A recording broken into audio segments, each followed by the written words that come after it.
Alright, so essentially, when Xavier left, Magneto took over the X-Mansion. And when Charles Xavier came back, he resumed his leadership, and two new members of the X-Men joined, Gambit and Jubilee. Excuse me. Now, when Charles Xavier and his X-Men were fighting the Shadow King, the Shadow King broke his spine, and he was rendered crippled once more and had to be in a wheelchair. Then later on, he was infected by a techno-organic virus by Apocalypse, which temporarily gave him his legs back and made him younger. And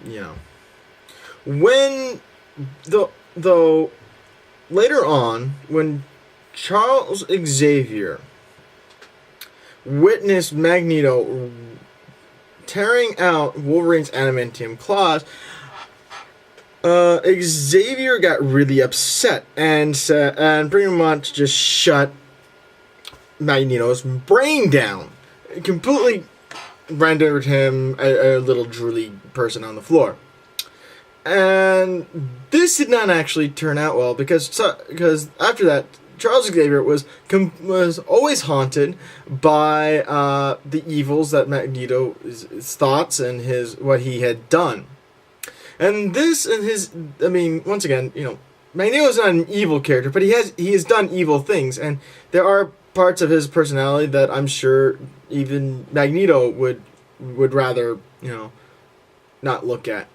Well, this side of Magneto and the side of Charles Xavier that is also attracted to this fused together into the psionic being known as Onslaught, an unstoppable force pretty much.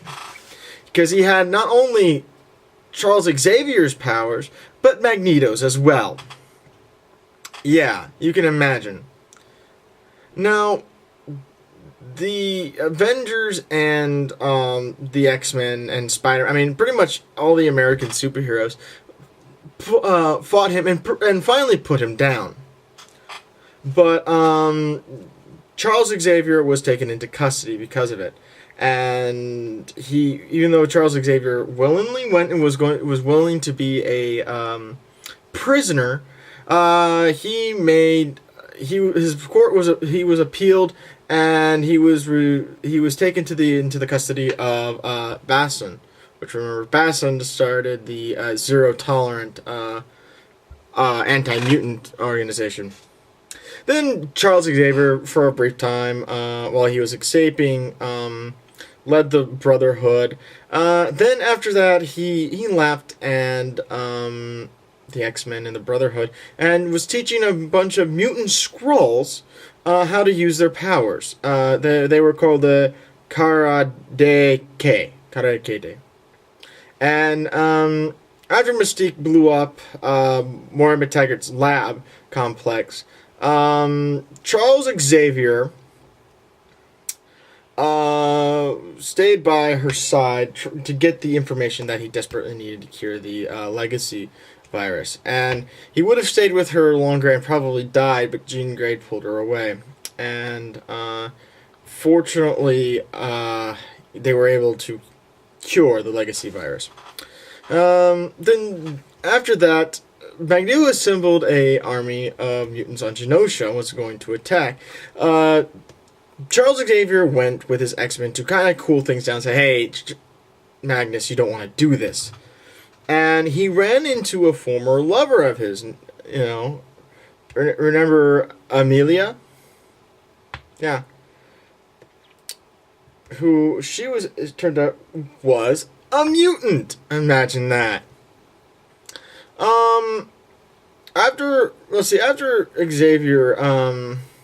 this, Xavier had an evil twin sister, I guess, Cassandra Nova Xavier, and she exposed him to the world as being a mutant. And yeah, this is gonna get weird for you guys, so I apologize ahead of time. This is all the crap that, once again, of X-Men comics that no one likes to remember. And then after that, the Shi'ar Empire, Larandra goes crazy, tries to kill the X-Men, and she annuls their marriage, so, Charles Xavier's now back on the market. Also, Charles decides to make the X-Men no longer a private group and made them the X-Corp, which, is, I guess, the public mutant group. And then Zoran turns out to be Magneto, but it's not really Magneto, and yeah. Now, Scarlet Witch pretty much became a danger to herself and everyone else during the Avengers Disassemble. And she essentially goes crazy because she can no longer control her powers. And Charles Xavier does everything he can to help her. And ultimately what happens is it starts the House of M, but I will get back to that later on, because that's a little bit later. Now, this is also strange. Apparently, Scott Summers has a brother named Kid Vulcan. That Charles Xavier had him and Colossus go and try to free the X-Men all the way back when Krakatoa took them. But what happened was they all died, and except for Scott, and Scott was devastated that his long-lost brother that he didn't know about had died. So Charles Xavier wiped his memory. Yeah.